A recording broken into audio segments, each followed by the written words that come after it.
All right, and now, ladies and gentlemen, that brings us to the close of day one of iNation 2025. To reflect on today's highlights and share closing remark, ladies and gentlemen, please help me in welcoming our Chief Ecosystem Officer of MRANTI, Mr. Muhammad Safuan, Muhammad Zairi. Assalamualaikum and very good afternoon. Congratulations for those of you who are still here. Grab a seat. I won't take too much of your time. And what I like to do is that this is I would say, a summary of day one, and something that I believe that in case you have not been able to follow with the panel session and discussion, perhaps what I could do is offer you some summarized in terms of key takeaways. Yeah, so again, I just want to thank, we still have some of our panel speakers here, and also moderators. And well, by the way, that's my cardio as well. So Dr. Hazli has a way to get to your heart, you know. And I just want to say thank you very much again for being here with us today. Today is day one of iNation 2025. And on behalf of MRANTI, I've been tasked to wrap up this session. So let's do a bungkus kau punya session lah. Yeah? So over the course of today, we've traversed bold frontiers. We spoke about the rise of autonomous AI agents to innovation critical role in reshaping Malaysia's health system. We explored not just possibilities, but also pathways on how Malaysia can transform from AI adopters into AI leaders, and how health innovation can deliver time, cost, as well as life in terms of savings to our people. And our journey today revolves around two transformative themes. Yeah, as you would have known, and we've spoke about artificial intelligence and autonomy, as well as healthcare and health tech and healthcare innovation. So in the morning, it's all about AI. AI is moving beyond automation. We talk about new forms of autonomy and collaboration. So one of the key things which I want to highlight is that for myself is the importance that Malaysia cannot remain only as an adopter. We need to take an active lead. And I think Chimun of YTL mentioned in terms of how Ilmu plans to do just that. And also we spoke about having spoke about talent, we spoke about fiscal incentive, we spoke about policy drive, we spoke about infrastructure potential. I think YTL also demonstrated that they are investing heavily into potential of AI, yeah, and in order to become the leader in the region. So the challenge before us actually to align all of these pillars. We need to build a strong pipeline of skilled professional. And I think over the Keluar Sekejap session with KJ and Sharil just now, he mentioned again that, and of course we have a representative of Billion Prima, talent is not the issue which we all may have thought. Yeah, so in terms of pipeline of a skilled professional, yes, maybe they are not here, maybe they are across the border, maybe they are in Singapore because of the draw in terms of 3 times higher salary. But I think also we look in terms of the need to create enabling regulation, whereby the regulation needs to be a bit more friendly. Not to say that we're going to operate like a cowboy town with no regulation, but it has to be a bit more relaxed. Something that we spoke also in mentions in our sandbox program. And also strengthening in terms of our digital backbone. And in the afternoon, and I know that it's been a long day, but in the afternoon we spoke about healthcare. I think we have spoke about innovation in healthcare. We've started with Prof. Adiba, yeah, from Monash. And also we spoke about innovation, which is not about efficiency. I think at the end of the day, ladies and gentlemen, it's about health, is about life, yeah? So one of the key things that I spoke to my team constantly is that how do we, in terms of executing the mandate that's given to us, especially when you talk about health care, is very simple, 3 things: save lives, save costs, save time, yeah? if you study them and you go deeper, save time is actually in terms of time for the patient, no more queuing. I think that was mentioned by Prof. Sazli and the team just now. And also in terms of saving time, also mean saving time to market, which is very, very critical for startup especially, yeah? So saving costs meaning affordable medication, diagnosis, costs and whatnot. At the same time also cost to the government. And many of us may not realize that, we are running into the hundreds of billions in terms of money that government is spending yearly in terms of our healthcare costs, yeah? So think about that. And also in terms of, at the end of the day, is about saving lives, yeah? So we're moving in terms of from sick care to healthcare. So I think that was a long, lengthy discussion, but I think it's also jam-packed with ideas and takeaways. Thank also to Prof. Subing in terms of his contribution. I've looked up to Prof. Subing for many, many, many occasions as well, especially when we talk about innovation, yeah, innovation standard. So I think we move, coming back to the topic, we talk about health tech having the power to make healthcare more resilient, more accessible, more attainable, I'm quoting our panelists just now, and more affordable. So we're talking about the underlying, the vital truth that at the end of the day, innovation, we talk about innovation day in, day out, since yesterday, because yesterday was the launch of National Innovation and Commercialization Expo. And today again, we talk about iNation with the capital I in front. I just want to be reminded, and I want to remind myself, I want to remind everybody in this room, when we talk about innovation, we are not about, innovation is about putting people first, yeah? It is about the benefit of the many. It's about ensuring equity. It's about ensuring inclusivity, yeah? And this thing should not be an afterthought. It should be something that was something that you plan ahead, yeah? Not just, oh, by the way kind of thing, yeah? So all this discussion shows us that AI and health tech, they're not really separate. Yeah? At the end of the day, AI is about technology. Health technology is health tech. It's also about technology. Yeah? So there are intertwined opportunities for Malaysia.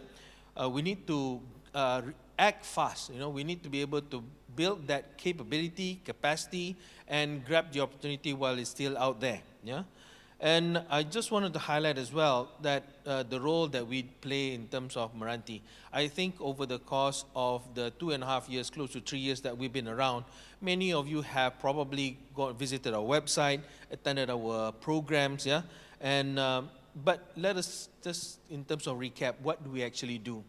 We talk about, we connect the dots. Sounds simple enough. We connect the dots between innovators.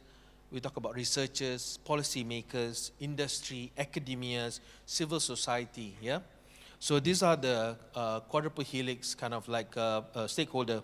So all this is because to ensure that the ideas and energy that we heard today, that was discussed today, does not remain as a discussion. Because if it remains a discussion, it's kind of sad, yeah? Because these are opportunities, yeah? For those of you who are listening in terms of, and you are starting something new or you have started something, and these are things that you can grab on, yeah? In terms of, again, MRANTI's strategic role, we talk about, I think, Tuan Khairi Jamaluddin, during lunchtime, during keluar sekejap session that we have upstairs, mentioned many times. He's a true proponent, and the idea of the National Technology Innovation Sandbox, or Sandbox as we refer, actually was a lot, we owe him a lot in terms of coming up with that concept, yeah, in terms of silo busting during the COVID days, yeah, in terms of how to get innovation across. So because when we talk about the sandbox environment, prior to the idea of the program being launched, our innovators had difficulty in terms of especially entering areas of high regulatory barriers, yeah? Again, we're talking about issues of public safety or privacy. Understandably so, right? When we talk about health tech, for example, it's about your lives. And if we are willy-nilly playing with the technology and we decided to open you up, and suddenly it's just like I don't know how many of you are thinkers. I used to tinker around with a lot of the electronic gadgets at home, yeah? I opened them up, all those beta cassettes, recorder and whatnot, and suddenly you realize that After you assemble everything, there's one piece of screw remaining. And you're similar to assembling IKEA furnitures as well, right? You decide to do without guidelines and suddenly you realize that, this doesn't look right. I have 2 screws remaining. So where do they go? So you decided like, gone, right? Problem solved. I think this is not something that we cannot deal with technology that way, especially when it comes to AI, especially when it comes to health technology. Again, with NTIS, I just want to highlight that how critical it has been, because we launched in 2020, yeah? So this is where innovators like yourself can test solution in almost real life environment. Yeah, of course, with regulatory flexibility. We're talking about how do we de-risk ventures, accelerate iterations, and also bridge ideas to deployment. And this is where, again, it was mentioned in terms of our Malaysian Drone Tech Action Plan, whereby when we started back then, there were only a handful of drone companies. And I'm glad to say, partly also because of the sandbox environment, we are now seeing almost 200 plus local drone players in our roadmap. Yeah? And they start from a farmer with 3 drones in Kelantan to a full-fledged number 1 company in drone intelligence like Aerodyne, you have Meraki, you have Aeonic. You've got a lot of these incredible companies out there. And also for RMK12, the period 2021, 2020 to 2025, the Sandbox program supported 200 over projects. And it is not, there is impact because we look at 150 million in terms of commercial value. You may say, 5 years, 150 million, that is small. But I wish to remind that when we talk about NTIS, we're talking about product which are not yet commercialized. We're talking about prototypes, yeah? We're talking about companies with 1 or 2 people in. So when you look at that and you look at the value, 150 million, it is actually quite substantial. And also, it was mentioned this morning that by YB Chang that it has generated 245 million worth of export revenue. And over Keluar Sekejap, we had a discussion with Billion Prima in terms of how they've entered into the Indonesian market. Yeah, and I also had the opportunity to speak to Zim of Lega. If you don't know what is Lega, you look it up. It's a percussive device. It helps in terms of your respiratory, if you have respiratory problem. Yeah, so that they have opened up market to Indonesia. They have opened up market to Thailand. And ladies and gentlemen, this is about Malaysia innovation. Yeah, and we don't speak a lot about it. So on the NTIS, there are about 20 IP licenses that is also generating about 4 million commercialization value. So the C in NICE is about commercialization. Yeah, in iNation also we emphasize the importance of commercialization, because at the end of the day, you're talking about your ideas not being commercialized, which means that your ideas isn't actually solving any problem. Yeah. So we're talking about this is something I wish that I have, the people in this room also to, in your own way, pray that we have more intervention, facilitation from the government, because this Friday is critical, this budget announcement. Yeah. There are 5 things that we actually put into the budget, and one of it is actually how to shift from a National Technology Innovation Sandbox, which is a local sandbox, to a Global Test-Bed Sandbox Alliance, which means what? What does it mean?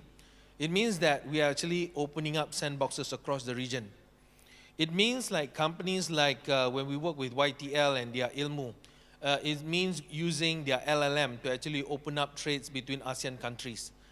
This is the exciting stuff, because Malaysia, at the end of the day, you're looking at 35 million, 34, 36 million, depending on which data you're using. But you're talking about ASEAN is in exceeding of 660 million population.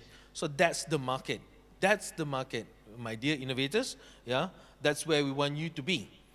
And but I want to shift gears in terms of, because I want to invite you back here tomorrow for day 2 of iNation. Because tomorrow we'll have 2 more pillars that we're going to discuss, which is related to agri-food, agri-tech, as well as going global.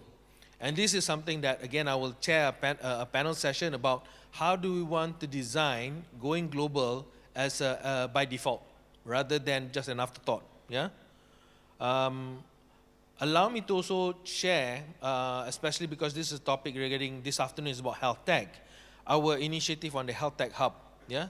So we have IQVIA just now. Yeah. So we are actually exploring, in terms of from land or MRANTI Park perspective, that we already set aside 10 acres in terms of our health tech cluster. Yeah. So we are looking in terms of who do we want to collaborate with. Because again, when we talk about during COVID, we had difficulty accessing the hospital to do our sandbox, yeah, in terms of testing, because they will prioritize lives. So we understand. But that's why we need to have that location, that facility, that infrastructure at our park, so to facilitate the growth of health tech innovation. So, and I think in our park itself, I'm just so proud, reason why, because we've worked with a guy named Dharma, yeah, Dharma B Network. And Dharma B Network is a fan. And we are also a fan of Dharma because he was before in a hotel. And then he shifted into health tech, yeah. He shifted in terms of providing smart ward solution. And because he pivoted during the right moment, his solution now is in KPJ, in Damansara Specialist, DSH2, yeah, in Ampang Putri, Prince Court, yeah, and they are they are using his solution to enhance patient monitoring and management. I do not want to see any of us in the hospital, but if you have or your loved ones have been in the hospital, you realize that sometimes you press the button on the wall, it is not because of an emergency. Sometimes the room becomes too cold, so you need extra blanket. So you press the emergency button. Sometimes something fell and you can't reach it, so you press the button. Sometimes the tissue also run out, you press the button. So the nurses, imagine at the nurse station there, right? Every single moment, go, it blinks again, and then you have to rush and say, what, anything emergency? No, need more blanket.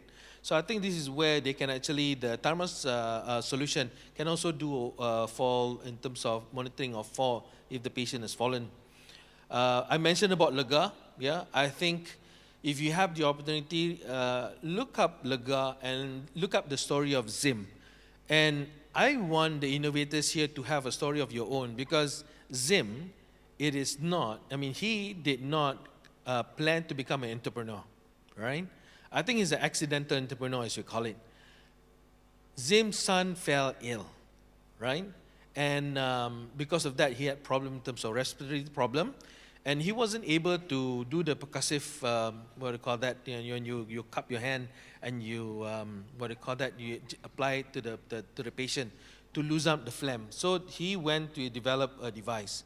And that device right now is being used widely in terms of some of the best private hospitals, yeah? And also, not many know, is also being used by royalties, it's being used by ministers, but the stories never get out, yeah? I think coming back to AI, our team just came back the other day from Australia, because having spoke about AI and health tech, we also need we need not just the solution, but we also need some important guide rails in terms of how do we apply AI, yeah, in a topic like in health. So we are collaborating with University Malaya, we are collaborating with National AI Office, we are collaborating with Ministry of Health to prepare or to contribute to the development of the National AI Roadmap for Healthcare. Yeah. So I think this is something that is very, personally for me, is very exciting, because we're not just looking at the solution, but looking in terms of how do we apply the solution in a way that it is ethical, and we make sure that the governance are in place. Yeah. Which means also we want to have an executable action plan and clear responsibility across all of our stakeholders. Again, this is done not just because we want to pilot innovation, but we want to do it systematically. Yeah, and talking about partnership and capacity building program, we have conducted the Health Tech Connect, in case you have been part of that program, where we work with AWS, Angsana Health, also with the Malaysian Health Technology Assessment Section, or better known as MAHTAS, yeah? And this is to strengthen infrastructure, access to cloud, when we talk about provision of training and market exposure. So this partnership also facilitates the team in terms of access to tools and network validation environment, which on their own is probably quite difficult for them to reach. So beyond the individual programs, we spoke about how AI is channeled into some of our critical programs. So we have the NTIS AI Sandbox that was launched between, in collaboration between Ministry of Higher Education and Ministry of Science, and that is to produce 900 new startups and 30,000 AI talent. And we also have an AI Connect platform. Yeah? So we have supported 204 companies and innovators, allowing them to test, scale, and collaborate on AI solution. And this is, again, how we operate in terms of converting AI ideas into impact, and impact meaning market-ready products that can deliver real value. Yeah. So this is not just another paper, but this is actually something that can deliver value to yourself. So I think in terms of, we want to make sure that when you leave here today, it is not about just having conversation or listening or hearing to conversation. But I want you as an innovator to take action when you go back to your lab, when you go and have your coffee, when you go before you close your eyes tonight, in terms of how can you work with MRANTI, and how can you work with via our program and MOSTI, and use us. I'm literally asking you to use our programs, our initiative, engage us. There are still a lot of MRANTI staff in this room, and ask in terms of what are the things that you can work with us, how can we collaborate, yeah? So, because our mandate, just to recap again, it is about accelerating technology commercialization. We are working not just with startup, and that's something that very, very important. We also work with technology SMEs, yeah? In terms of growing them, commercializing them to the regional as well as global market expansion. And in case there are startups in this room, I just wanted to share in terms of our Global Accelerator program. So GAP was incepted in 2017. In fact, GAP was the first ever accelerator at an ASEAN level, and I'm proud to say that Malaysia actually conducted the first accelerator program back then, with 150 startups all over ASEAN. Yeah? So now, in terms of to date, we have accelerated more than 250 companies. We have impacted over 500 enterprise and resilient individuals. And past cohort, yeah, I'm also happy to share that they have generated a combined revenue of close to 100 million USD, yeah, or 400 over million ringgit, with a total investment amounting to 170 million ringgit, or in US is about 40 million USD. Yeah, so we will be starting what I might say as probably the final GAP Accelerator program, because there is an RMK 12 program this October 9, which is just this Thursday. Yeah, so we got 20 companies, and what we did differently is we worked with close to 60 over partners in terms of identifying these companies. Yeah, so they will be undergoing 8 weeks of acceleration, master classes, mentoring, investor clinic, and a demo day sometime in November. Yeah, so this is something that I personally am eager to witness this Thursday. So drawing towards closing or wrapping up for today. Talking about technology, ladies and gentlemen, is not easy. Yeah, talking about technology like today is easy, but talking about or building the ecosystem that supports technology commercialization is tough. Honestly, is super tough. I think after today's conversation, my shoulder feels so heavy. And I feel so responsible. And I have so many things that we as a team at the ecosystem division of MRANTI needs to achieve. And we do so because with you in mind, with you at our heart, yeah? And this is, I hope that you will help us in terms of share with us your ideas, where are the gaps, how do we improve further. So, I did mention earlier that ideas without impact is a wasted opportunity. Technology without ecosystem is just a theory, yeah? So an algorithm, model, solution, it means nothing. It means little if we cannot navigate those regulation barriers which I mentioned, access to funding, find partners or scale into markets. So tomorrow, again, talking about scale to markets, do not miss going global, yeah? So in terms of every actor in this room, government, academia, corporate, startup, tech SME, civil societies, we must lean into our role. Policy, fiscal incentive, capital, and market demand must be aligned. Yeah. Also encourage collaboration with everyone here. I wanted to remind myself and others that we must dissolve territorial excellence.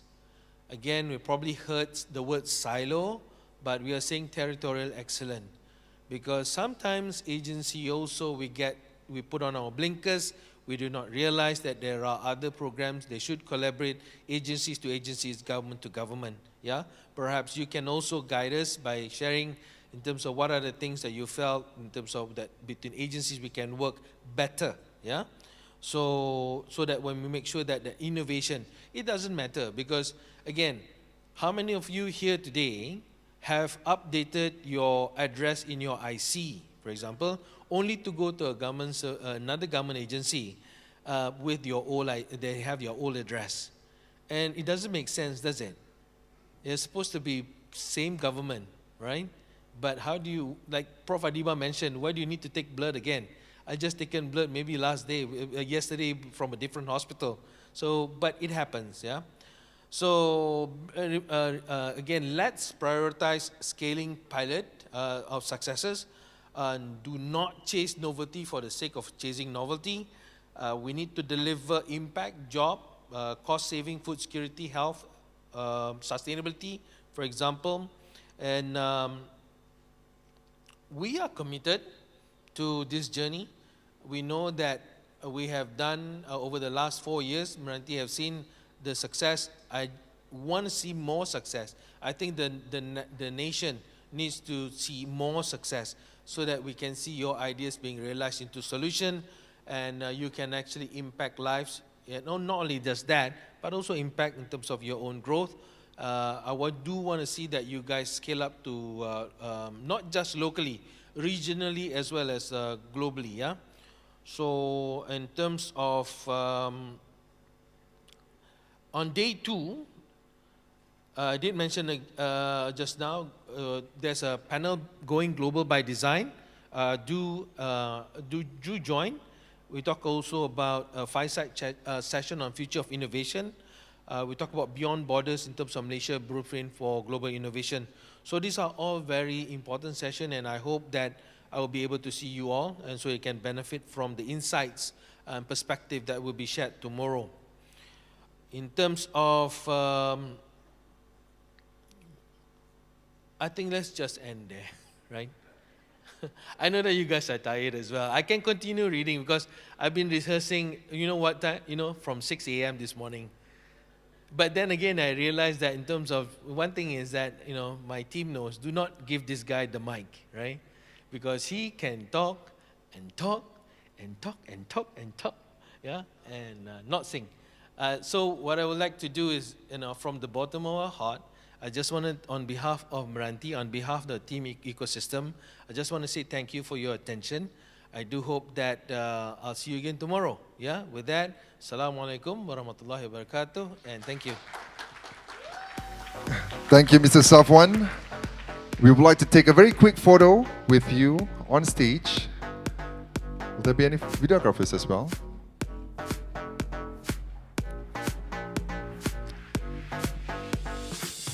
All right, we're waiting for the photographers as well. All right, let's have a big smile, Mr. Safuan.